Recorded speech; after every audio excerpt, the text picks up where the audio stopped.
caped crusader swings into action in his latest adventure, Brave and the Bold. Based on the cartoon series of the same name, it's a side-scrolling beat-em-up that's reminiscent of old 2D brawlers. It's well-suited for Batman fanatics, but does the Dark Knight deliver a 1-2 knockout that satisfies the rest? Will it be good or bad?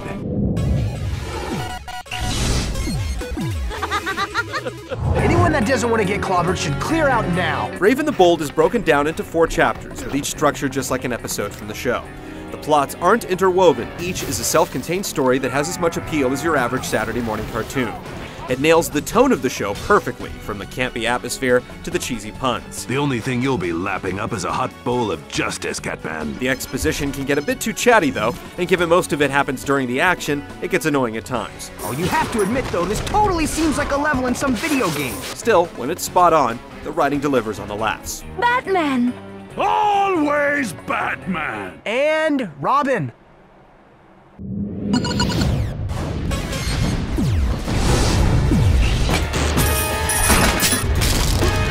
Batman's adventures take him through 4 different episodes in the story mode.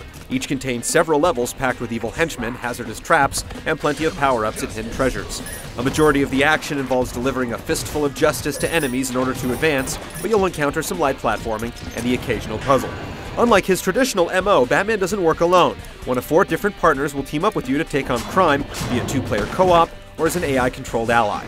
It wouldn't be Batman's style to roll out without some nifty gadgets. You'll unlock new weapons and devices as you progress, and some can be purchased between missions at the Batcave, all of which can be upgraded twice.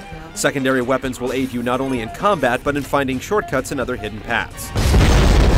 Aside from your gadgets, each player can select an assist character capable of delivering a screen-clearing attack to bail you out of a tough spot. There's a challenge mode that lets you tear through waves of enemies, but like some of the levels, it gets repetitive after some time. It's all a simple yet fun experience, but your playtime as Bats is cut too short. This would be a real pain without your cape and my wings.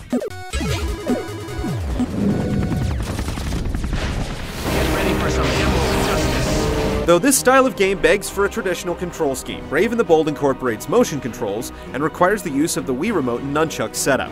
Most of your moves are performed by pressing a button, but a few of the more powerful attacks require a swing of the remote. Some of Batman's gadgets, such as the Batarang, make good use of the pointer capability for easier aiming. The controls work well and make sense, though the broad range of moves might trip up some in a battle. Most situations can be overcome by mere button mashing, but a few segments require Batman to use the old noggin. The combo system is easy enough so that anyone can enjoy it, but the challenge level isn't very high. Outside of combat, using gadgets is simple and you can toggle between multiple items with the press of a button. Though there are no special abilities or attacks that incorporate your co-op allies, it's still possible to interact with them, either to lend a hand or harass them for fun. Playing superhero is fast-paced and easy, but it's ultimately mindless action that offers little satisfaction after the novelty wears off.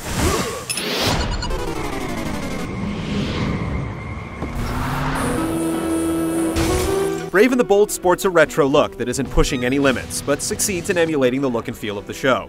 Animations aren't fluid enough though, and the 3D backgrounds provide an odd contrast to the 2D foreground at times. The voice work matches the tone, and if it gets too excessive, you can always adjust the audio settings to render the protagonist silent. Much of the soundtrack is ripped directly from the show, and the jazzy tunes fit right in.